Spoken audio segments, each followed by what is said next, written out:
સંક્રાંતિ ધાતુ છું। અરે આ વળી કેવી નવી ધાતુ? આ તો વળી નવું સાંભળ્યું ભાઈ। અરે શું નવું? તે આવડ કોષ્ટક કદી જોયું નથી? હા એ તો મેં જોયું છે ને। જોયું હોય તો કહે આવડ કોષ્ટકના કેટલા વિભાગ છે? હા એ તો મને ખબર છે। આવડ કોષ્ટકના 4 વિભાગ છે। એસ વિભાગ, પી વિભાગ, ડી વિભાગ અને એસ વિભાગ। તને ખબર છે હું આલ્ફી ધાતુ છું। હું આવડ કોષ્ટકના એસ વિભાગના પહેલા સમૂહમાં રહું છું। અને તું મને ઓળખે છે? હું આલ્કલાઇન ધાતુ છું। હું આવડ કોષ્ટકના એસ વિભાગમાં બીજા સમૂહમાં રહું છું। અરે હું તો તમારી બાજુમાં જ રહું છું, તમે મને ઓળખતા નથી? અમારી બાજુમાં?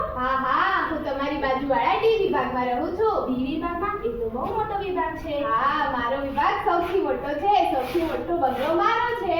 અને તમને ખબર છે મારા વિભાગમાં 4 શ્રેણીઓ છે, 3D, 4D, 5D અને 6D શ્રેણી। તો પછી તું અમારા કરતા અલગ કઈ રીતે છે?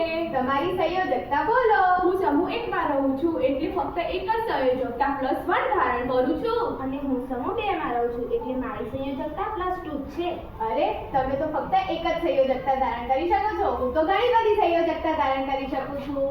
+1, +2, +3, +4, +5, +6, +7 સુધીની સંયોજકતા ધારણ કરી શકું છું। અરે વાહ, તું તો બહુ જોરદાર છે। હા તો જોરદાર જ છું ને। તારા બીજા કયા ગુણધર્મો છે? તમને ખબર છે હું જુદા જુદા સંકીર્ણ સંયોજનો બનાવું છું, જેને સરળ સંયોજનો પણ કહે છે। અને હું જુદા જુદા રંગના દ્રાવણો પણ બનાવી શકું છું, લાલ, લીલા, પીળા, ગુલાબી। અરે એવું? હા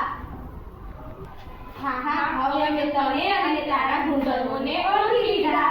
જો વિદ્યાર્થી મિત્રો, હું સંક્રાંતિ ધાતુ છું। હું ડી વિભાગમાં રહું છું। મારા વિભાગમાં 4 શ્રેણીઓ છે, 3D, 4D, 5D અને 6D શ્રેણી। હું જુદા જુદા રંગના દ્રાવણો બનાવું છું, જુદા જુદા સંયોજનો ધારણ કરું છું અને હું સંકીર્ણ સંયોજનો પણ બનાવી શકું છું।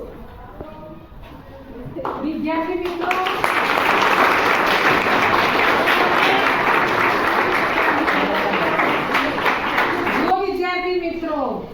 હવે તમે સારી રીતે સમજી શક્યા હશો કે સંક્રાંતિ ધાતુઓ કેવી હોય અને એના ગુણધર્મો કેવા હોય।